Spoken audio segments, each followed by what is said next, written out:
Today on hold on. Today on Agency Allies, we've got Michael Lucas, EP director and co-owner of All That's Good Productions, a full-service creative and production company. They've worked with brands like Netflix, Comcast, NBC Universal, Microsoft, KitchenAid. I'm excited to hear his journey, his take on the production world, and learn a little bit how it fits into the greater agency ecosystem, and to ultimately hear where things are headed. So, Mr. Lucas, you're in video. I'm sure that's no kind of, I don't know if it was designed like that. I don't know your history in the video industry, but how did you kind of fall into Well, I mean, I did. I planned on being in video, but I planned on doing film when I first started. I mean, I think everybody that gets into this, not everybody, but you're either trying to be a news anchor, podcaster, screenplay writer, filmmaker, director, whatever. And that's kind of where I thought I was going to head when I started. And as I started working in the business and getting experience, always wanted to be someone who could pivot easily within the different industries. One of the most entertaining for me, and especially in the last 7, 8 years, has been to work in the branded world and work with agencies and get to do some creative stuff where it doesn't just feel like an advertisement. It's still storytelling. It's still, you know, um, being creative, but also just having a brand attached. And that's kind of how we got into what we're doing here and how All That's Good kind of came about. and you've been in the game. I have in my notes you were in Rider University, and then so you've been in the game for a while. Yeah, I started in 2001. I Wow. hate to say it now, but I graduated and I was very fortunate. I really didn't actually get my start until 2002. 2001 was graduation, and I was very fortunate that I lined up a really amazing gig. Probably one of the coolest things I ever got to do was to go be a production assistant on the show Oz for HBO. Nice. And really, it's a blessing and a curse because I probably worked with one of the greatest crews that you'll ever get to work with right off the jump. And it kind of gave me this false sense of what this industry was because they were just such a well-oiled machine. And they really gave me a lot of opportunities that I think a lot of production assistants don't get, where they allowed me to help out with anything I was interested in, really. It reminds me of like people kind of wanting to be chefs, and then they Yeah. work like a really nice restaurant, and they're Yeah. like all these like rules and well-oiled processes and stuff. But I'm sure that kind of helps you running your own agency. Oh yeah. Yeah. I mean, it really did. I mean, it's like anything else. If you don't realize where you are in that process and see like the things you really want to do, you can't do it. Like you can't like go, okay, like this, because I did this, now I can go to this level and try this. And because I was in those shoes, I remember what it feels like to be the production assistant or, now like I've been able to wear a lot of different roles on production. Like I was a PA, I was a shooter, a director.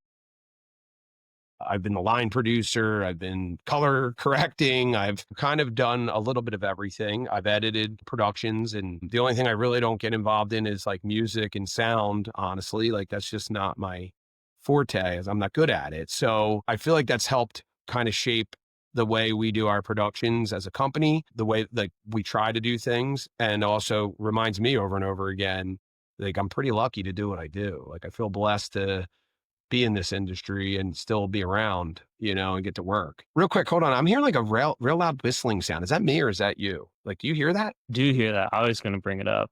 And now it's gone. Yeah. Oh, wow. That is weird. Let me unplug my microphone and just, Now I can't hear you though. It's worse. oh, you still hear it? Not as bad. Now it's just like actually, it's not bad. Now I hear some other noise. Like it just sounds like an HVAC or something running. I mean, I was going to get you, Garrett, for that in the background. I thought Garrett was like yeah, purposely it was like a, sticking microphone. how is it? This is Garrett, by the What's way. up, man? So is this, do you hear anything or no? No. It sounds good now. Like it's just, you can hear like a low roar. That's it. Like no whistling though. The whistling's gone. Do you want to stop it and play back and see if you even got that? If we have to No, start we don't have, over or I mean, not? like Riverside has these awesome like audio tools that just like, I think it'll take it Cool. out, but All right, cool. If you feel good, yeah. I'm good. So yeah, I mean, jumping back in, you are the first video focused kind of guest that I've had. And I told you before this podcast, I'm not really experienced with video and how that ecosystem is in the greater agency world. So you are presumably the guy known around as maybe a brand has a marketing team and doesn't have like, they don't have sets, they don't have cameras. They just kind of go to you. And then Right. you're also probably the guy who, when agencies need to make commercials, they hit you up. Yeah, I mean, we've really found our niche, I would say, in the branded storytelling Okay. sector of things. Like, we do commercials. I mean, we do a little bit of anything, really. Like anybody calls us, if we've done it, we'll tell them we've done this. And at this point, we've done a little bit of almost anything, like any type of production you can imagine, from live to whatever, which also deals with agencies quite a bit. And how we typically fit into that equation is creative director has a great idea. Brand is on board, has a great idea. They have great teams. They know the brand really well. Then they call us and they need us to execute that vision from the video production standpoint. Like, here's how we're going to get your deliverables for whatever you're putting, whatever your distribution model is. How do we reverse engineer that? Like, is it going on social media? Is it going on television? Is it going on both? Is it on your YouTube channel? Like, where are all those variables? And then we connect the dots with them. And my goal a lot of the times is to work side by side with the agency's creative directors to I'm pretty much the director of the crew and the video world. They're directing the brand guidelines. They're directing we know what the brand wants, and we work together, and we come together to both bring our visions to life, and I always obviously want to push as much creative like vision Mhm. behind that. But I'm worked within whatever they are really wanting and needing. And then when I said, as far as like the branded storytelling goes, like when all that's good started, we really were lucky. Like we brought a show from sizzle to pilot to series in our first year of existence, which is very unheard of. And we worked with another production company that it was their concept, but we did all the crew, we did all the management, we did everything for it. Then we jumped right onto another show that got picked up by Netflix, and then we worked on a Disney Plus series, and all these things kind of led us to like working in the television world. And then what ended up happening was the streamers started trying to figure out what's next and how to do things. And social media has become such a big thing that a lot of these marketing agencies are going, okay, how do we own that process? We do things and make it seem like it's a show, and things like that. And that's where we've found our stride. And that's where when we started working with Vox, we had a series for KitchenAid, and it was designed like a DIY show. Then we did another show with them and things like that. And that's when they come to us, it's because they have this really cool concept, brand really wants to do it. And now it's like, okay, let's deploy it, and that's usually when we jump in. Mhm. Jumping back in. So yeah, you said you had a really cool start. Like you really on the streaming kind of production side and then moved into brand territory. Where is this is a very pointed question, but like where's the money at? Like where do you want to be? That is a great question. I mean, it really varies. Like, I love being on the branded side. I feel like there's always a need for marketing. I always feel like there's a great need for storytelling. And when a brand can get involved in both, like they can use really great stories and really great production, really value to tell their story. I think there's a huge success. It's kind of like goes back to the beginning of television when, a television show was brought to you by Sealy. It's that simple. Like, TV existed because of advertising. So now I think what's interesting is like the advertisers and the brands are starting to catch on and go, we can actually either incorporate ourselves a little bit in that story and we could tell some of our story, or we can also tell other really cool stories and show up without being overbearing or ridiculous. Like, we have no point in telling that story, Mm. like and it's them being kind of self-aware too, and their creative team to understand, like, does that align with what we want to do?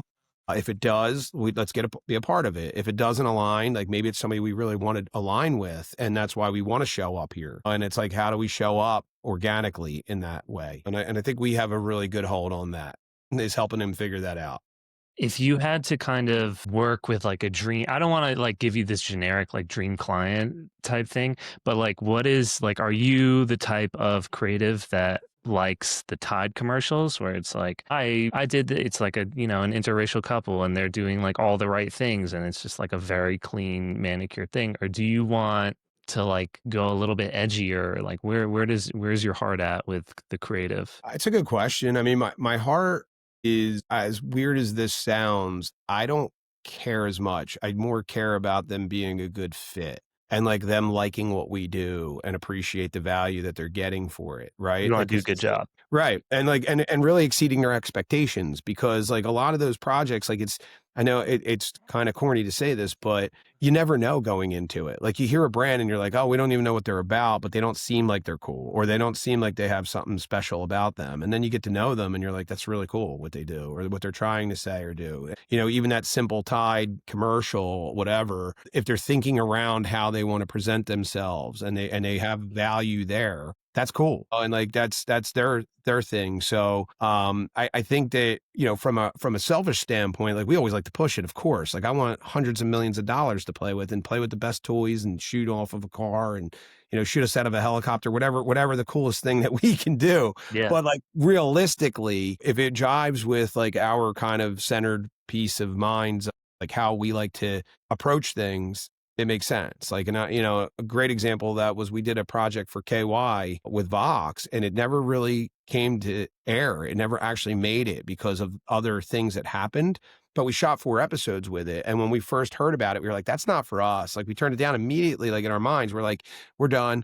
But what they did was they wanted to have a really cool therapy session with couples and like being able to talk out like intimacy and like challenges and things like that. And it became one of the coolest things we ever did that never actually nobody saw, you know, Mm. which is part of our business too. Like that happens quite a bit. We've worked on a lot of things that have just sat on shelves or they've gone in other places. And, you know, we've made money on things that nobody ever will see. And God, that's such a waste, like, it sounds like it, it right? And it is. sucks, It's yeah. frustrating, you know, like we had a period there where I think it was about 4 or 5 years where all our major projects that we were doing, and I'm talking like over several $100,000 budgets, were then shelved and for different reasons, like things that just you can't predict, like the network person gets fired or they Yeah. decide to go somewhere else and they don't like those people anymore. And then the people that took over want nothing to do with that person. Like there's a lot of like inner workings that like you don't even ever expect and you can't predict. And it's like, how do you, you know, pivot from that? And that's a challenge. Dude, a lot of the guests I have on this podcast, I mean, I do all types of agency people, and a lot of people are kind of in that mode of like we had like let's say we're like talking with a brand manager at Nestle or something, and they want to like do a commercial for Yahoo, and that brand manager, senior brand manager, really likes our agency, but then they Mhm, leave to go to mhm, G or something, and then that business is lost. And mhm, so you're an agency who really only works on referrals. mhm. What is your kind of customer acquisition strategy? It's a great question because it's all over the map. Like some of it's networking events, some of it's outreach, like emails, some of it's relationships that where we do have those situations, like they've landed on their feet somewhere. They'll contact us and say, hey, look, it's going to take me 6 to 8 months to figure out how this works here. But the minute I understand, I want to talk to you about a few things that we're doing, you know, and it's always delicate, right? Like that's always a thing. Like it's, you don't want to be always the new person that's also taking away something that they have a personal relationship with maybe. Like when a new one of our friends lands on their feet somewhere, they can't just go, "Here's my buddies over here," and take us with them. You know, like that never No? happens. I mean, it does, but like it's not like that quick. You know, you can't like Right. if they're used if you know, you go to a brand like you mentioned Yahoo or whoever, if their marketing senior marketing person has worked with somebody for 20, 30 years and they're used to them, or even 10 years or 5 years or 3, Yeah. they might have that loyalty. We can't just come in and be like, we're better than them. You know, like we have to prove that what we're better or prove it with something, you Mhm. know, in some way and give them the trust to trust us to do it. Yeah, it's so interesting how so much of this business is just like relationship driven, and it's just yeah, there's just tough, yeah. Well, I mean, What think about it. Let me harp on that for 1 second. Yeah, yeah. Say you have you're want to market something and you have a budget of 150,000. That's just the number. And you're in charge of that. Right now, I give you 150 grand. Who are you going to call? You're going to call people you trust first, right? And you're going to trust people that you can go, if it's your money coming out of your pocket for whatever reason, whether it's your job's on the line or you're the personal investor of that, you're going to first go, who's going to help me make this happen? And I'm not going to throw away 150 grand. Yeah, it's a lot of money. I don't Yeah. want I mean, Right. that's just yeah. So what do you think has, like, worked for you professionally in terms of maybe like relationship driven, like customer acquisition? Is it like a Uh, vibe that you put out, or is it kind of I just don't like know. That's a good question. software, or like what's Yeah, the I think that that's a question for my clients and not for me, right? I don't know. What I do know is we definitely put passion behind everything we do and we really care, and we try to do it to the utmost professionalism, but we also try to do it to like, if you're spending whatever, we want it to look like you spent more, and that means being able to like, look, everybody's got to make money. Everybody has to be realistic in their expectations too. But like, if we have stuff that we can put into it, we do because it's like, we're already doing it anyway. Like, why would we hold back? So that's one of the things that I think we do well. The other thing is I've been really blessed with the team that I have around me. Like the people that work for us actually care about what they do. They like what they do. So like it's easy when we have a discussion and go, okay, here's what we're doing. Everybody puts in pre-production time. Everybody thinks about the production. Everybody works hard on it together and they make me look good, honestly. Like, that's really what it comes down to. Like, yeah. and I think any organization that does well will say that. Like, they have people around them that do great work. So it's not just me. I mean, I'm hiring someone recently. Do you have any kind of tips on anything that you feel like works in your hiring process, or have you just been with the same people for a minute now? No, we definitely have turnover. It's like anything else. It's like you don't know what someone's going to be like. And that's always the challenge. They could look great on paper or they could look great the first week, or first year even like, but it's hedging expectations together. It's being able to pivot with things and understand that like, everybody has hopes and dreams, right? So like the first year doing something that might be your dream at that point. It's like, I really want to work in this business, and then you start going, okay, this is a day-to-day grind. And am I really cut out for this? And then it's like, if you really are there other things that you could have them do that keep them excited about doing this still?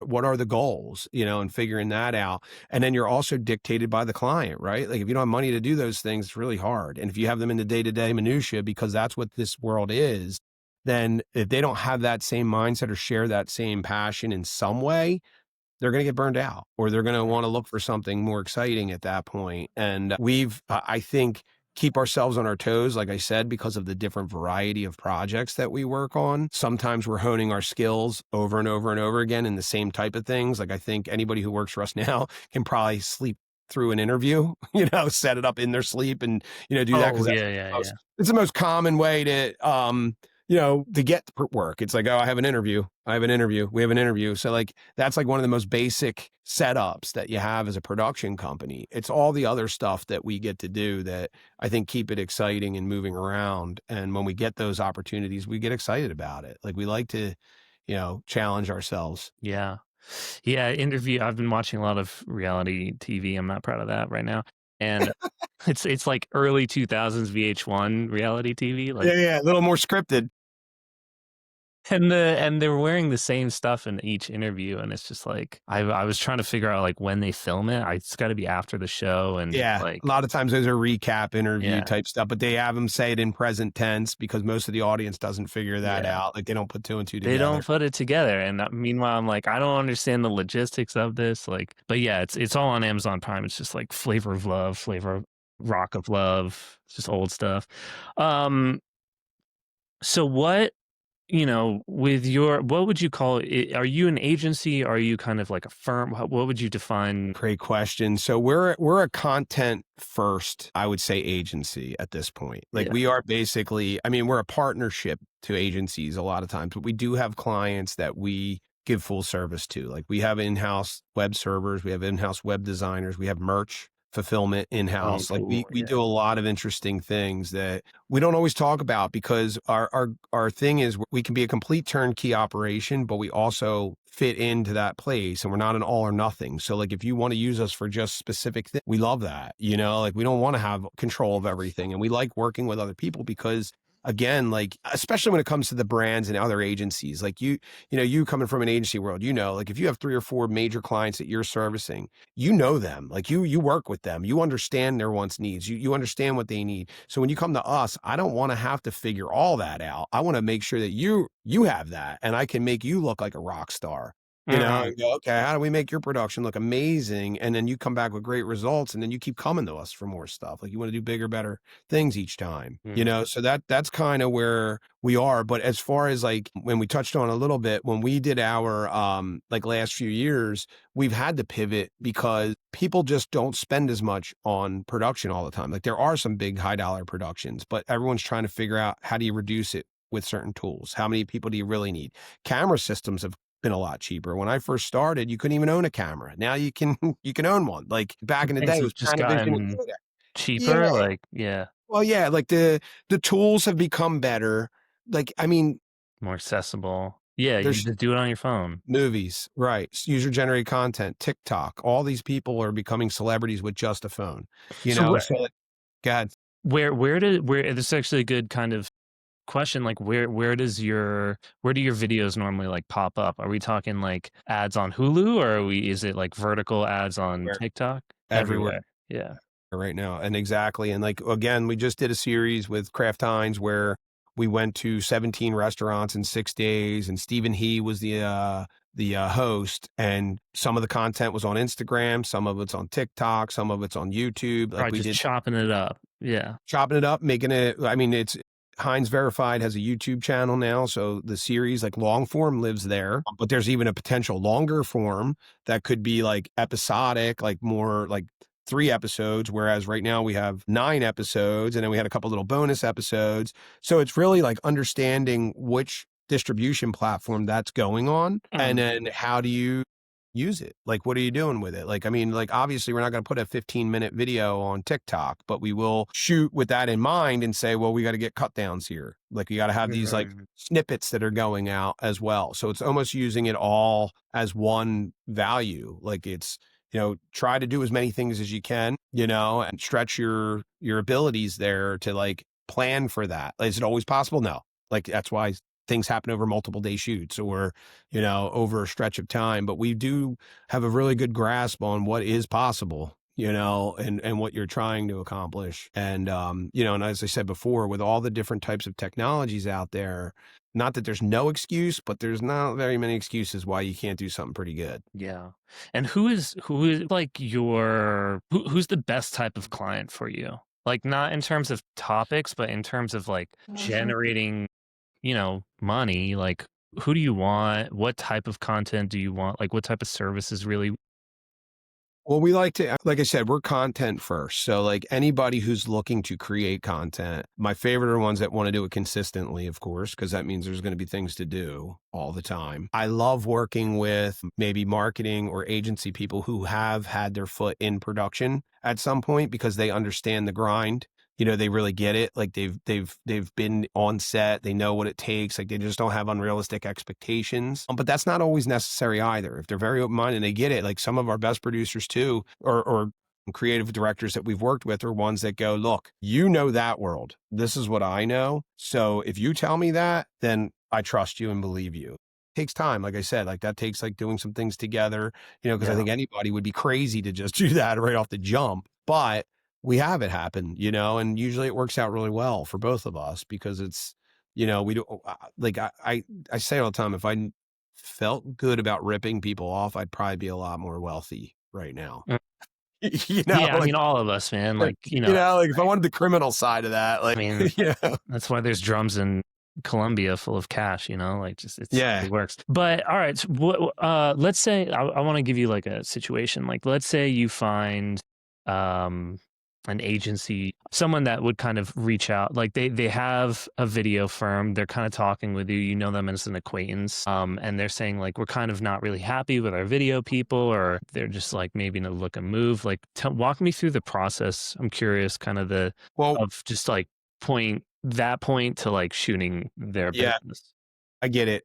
This happens quite a bit, honestly. It's we have something potentially like in the line here. We need to get some bids, or we need to get we're planning for next year. Sometimes this happens around this time of year. Like they know they want to do some things, but they weren't real happy with what they've been doing. So it's like, do we start talking about that now, or do we wait until we have something? So a lot of times what we like to do is we'll always get on a call with somebody. Like we'll take any calls when they want to talk. Like, and then we figure out how do we fit into that? Like, what is it what services can we help you with next? Like, okay, you're at a point where you know you want video content, but maybe you've never done it.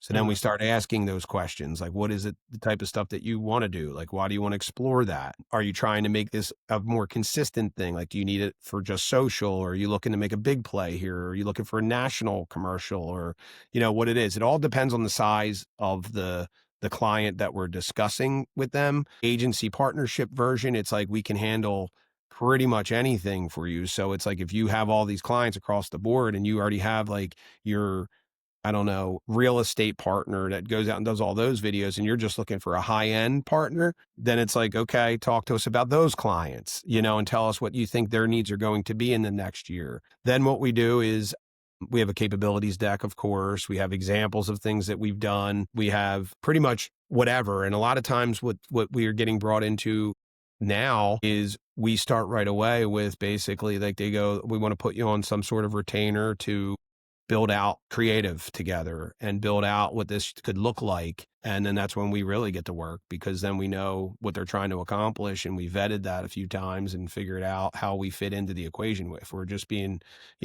a production asset for them, or are we being a complete partner where it's like we're creating the plan for distribution and everything. Like I said, we get involved in all of that. Really, really the need that they're wanting and looking for is when we start to pivot to execution. Yeah. It sounds like a lot of the process is like them being at a right point and like kind of searching you out Mhm. and you increasing your chances by like networking, you said, and like emailing and kind of just trying to hit people at the right time, I think. Yeah, we also get a lot of introductions through our agent, so we're repped, and then that helps too. Oh, you have an agent. That's interesting. I never Yeah. thought of that. Yeah, Yeah. yeah, so that In the helps. but are they like brand stuff or is it like Yes, they do well, both. They do, unscripted and branded, and, that's something that, that world too is pivoting, like, so it really depends, and like I said, it's really our motto has always just been we should be able to point to something that we've done that meets what you're looking for, and if we can't point to it, we can show to things that are very, very, very similar, and we have it figured out to, like, if you're trying to do this and we've done this, this, and this, mm, we can definitely do that. yeah. Now we just gotta fill your, creative goals there and figure out how to make it. Let's switch gears.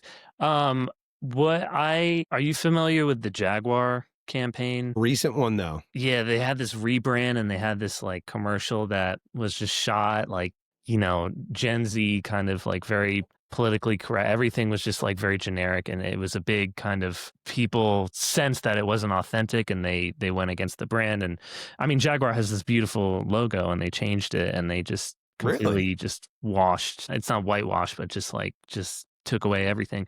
What do you think? Have you watched a commercial or a branded story or any piece of content and you're like, "Man, I would have fucking done that way differently." Well, of course. I mean, I always Yeah, I always look at stuff and go, "I wish I had the yeah. opportunity to do But, like, that." what was, like, a big blunder? You just where you're like, oh, like, I would." Blunder, I'm not so sure. I don't know because I don't know that I pay attention enough to the blunders, like, I always usually look to things that I go, "Wow, that's really cool," Oh, and I okay. like doing that, like, You I can the you blun could talk we can go the other side. You can well, it's hard because, like, even that, like, I think there's, like, this misconception too, like, I think anybody like, even movies that you're watching now, a lot of them are intertwined with brands, like, brands are coming Mhm. up and showing up. They've always have, but this is kind of a hot term right now is, like, people are doing branded content, or they're working brand deals, or they're doing this and that, so I think that this is kind of a new time for the way they're showing up, Certainly in maybe, the or how much they're influencer announcing area. that.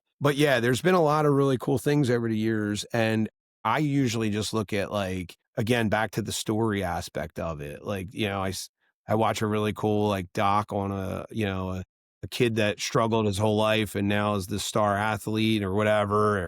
I like those like really interesting, like feel good, like gritty type stories that are usually brought to you by Like, Dick's Sporting Goods or yeah, Gatorade. Nike.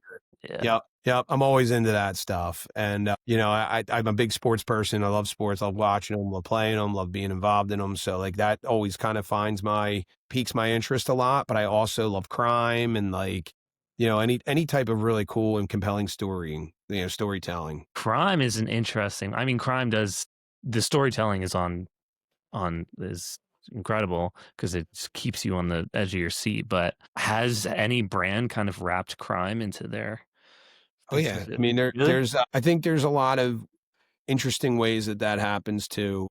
I'm not as embedded in that world, but a couple of our friends are big crime producers. They do some stuff and you know, I think there's opportunities there. A lot of it might be just a overall sponsorship. Sometimes it's, some of those like brands that you're not thinking of that like maybe are the science behind the DNA, Okay. the tech companies that get involved in that kind of stuff. There's some medical stuff that they have opportunities there. And that's just a few, and then there's obviously like police, people who supply their, brands. So, I mean, there's a lot of opportunity for sure.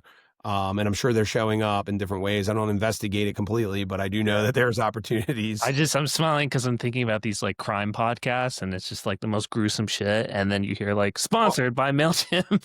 Exactly. No, exactly. And it's because and the other thing too is like it really that fits back into how are they showing up? Like, is it, if you have like some of the podcasts that deal with crime, the hosts are incredible, and they have really cool like stories behind them. So really you're sponsoring them, you're not actually sponsoring like we love hearing about murder. You know what I mean? Yeah, Like yeah, yeah. so it makes sense. And yeah, of course, like you hear, some of them you'll hear a 20-minute break just of commercials. So clearly people are spending money on it. Understand why people I listen to Andrew Huberman's podcasts and the health stuff and like I just zip through the commercials. Yeah. Um so wrapping up, what do you see as kind of you've been doing this for 20 years. How old is your agency? We're 10 years this 10 year. years. This year Wow. coming up will be 10 years. Do you feel like things are kind of like gonna be similar the next few years, maybe 5 years? Do you see any like trends happening? What's cooking? What's cooking in the kitchen, the agency kitchen? I think that personally, I think that there's going to be a lot more live integration in things. Like I think people will still crave like live entertainment, live events.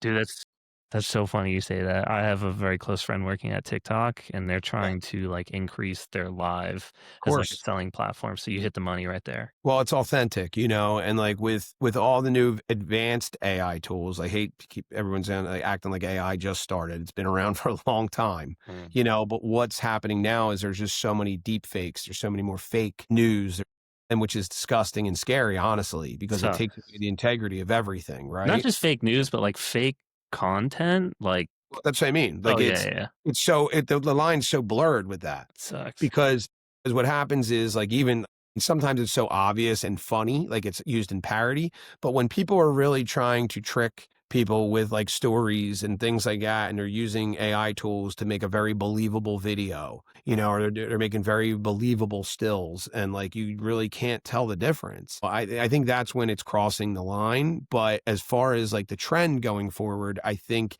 the skills to create are still going to be very necessary. What I mean by that is like there's still going to be people that need to be photographers. We still need videographers. We still need people that can do these skills. And then the desire to see it live and captured and make content around that, I think is going to increase because people are going to point to it and go, oh, I watched it when that happened. I saw that stuff. I was there in person. It's something that just will never go away. The concerts, things like that are always going to be huge. Mhm. Like events, huge. Like otherwise, I think, and I know that Meta and some of those other places would probably prefer us to just sit there with our goggles on. I think there's a world for that too, but I don't think it's going to take place and take over what we're accustomed to yet. Yeah, that's a whole conversation. Just like how far we're gonna get into is it gonna be like a microchip? Is it gonna be the glasses? How far are we gonna get integrated into it? Yeah, Well, yeah, yeah, go ahead. I don't only because you brought it up, but I do want to throw this out there to you and look it up on your own. We, years ago, I did a project with the very first human cyborg. He did a TED Sick. talk. If you look him up, you can see him and What's his name? I actually got to find it. I'm on, I can't think his name off the top of my head right now, but I did a show and he was the main character, but he had Neil Neil. Harbison. I remember this guy. Yeah, yeah. So he could hear colors and he had it like install. I interviewed him and we did a shoot with him in Memphis, I think. I can't remember. If I looked it up, I would be able to look at my call sheets and everything. Yeah. But the point is, he was talking even then about how people are starting to put compasses in their knees and things like that, like these like integrations of technology that could really preserve a lot of things. But it's also kind of scary because then it does become, when do you not have the ability to, you become silicon, or you become a chip, or you become, Mm. are you really still alive? Are you still you? And what Yeah, does you exactly. mean? Like, Yeah, like I know Elon's been working on things where yeah, he's trying to, work into your sensories and things like that too. I don't know. I I think we're gonna get there, man. I think probably. few years ago, people thought it was crazy that you would have your own phone, and now it's Yeah. like attached at the hip. And now we Yep. may actually have something attached in our hips. Well, thanks so much, Lucas. It's been really interesting kind of hear about the production world and for some big clients. It sounds like you guys are doing a great job, and I've watched some of your commercials. So it's really cool to meet the guy behind it. Thanks, Adam. All right, buddy.